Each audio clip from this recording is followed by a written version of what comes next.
And so we see a cereal box that says life. What do you think's in here anyway? Cereal. That would be a good guess. It says life cereal on front of her. That's a pretty good guess. But you know what?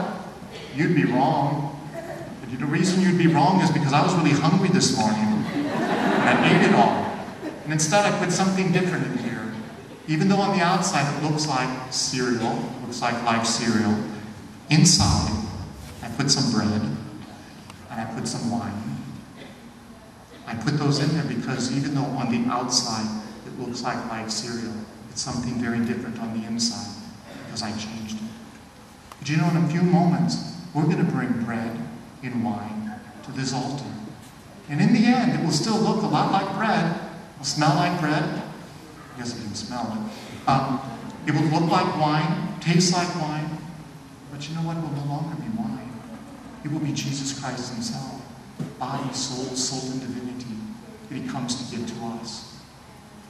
You know, if I ate life cereal this morning, I ate a lot of it. But when I ate it, you know what? Life cereal gave me life in the sense that it becomes part of my nutrition, gives me energy to go through the day. Because that's what food does for us. If we don't eat food, we die. After we get very hungry, then we die.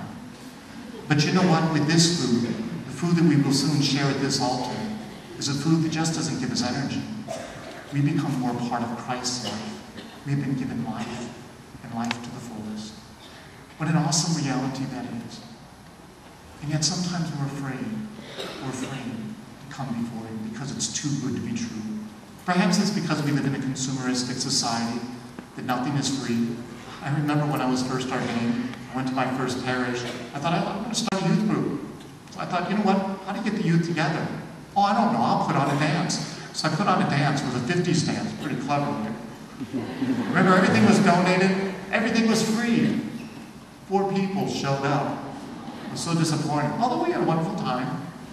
I remember somebody told me, they said, you know what? Father, if you want to get people to come, you have to charge something. You have to make it worthwhile. So I think you got to be kidding. You're giving something to them free and they don't want it. But if I charge them, they'll come. They said yes. So the next time we had a dance, 60s dance motif this time. We charged $5. The place was filled. Amazing, isn't it?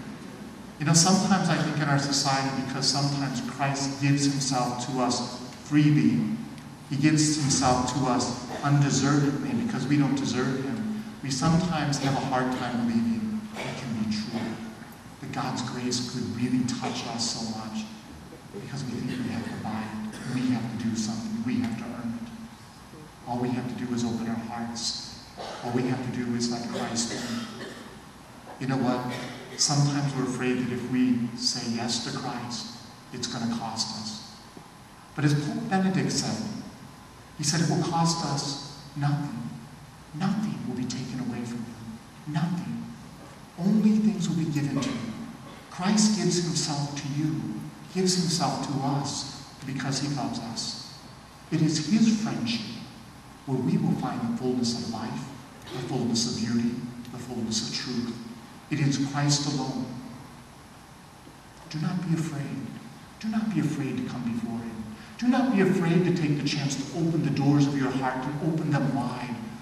For if you do, and when you do, we continue to do so, you will find life. Not a cereal box, not emptiness. You will find the greatest life of all, because you will find God, Father, Son, and Holy Spirit. Who could ask for anything more?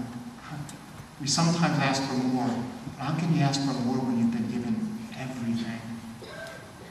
May we, as we gather this day, be given eyes to see the Lord among us.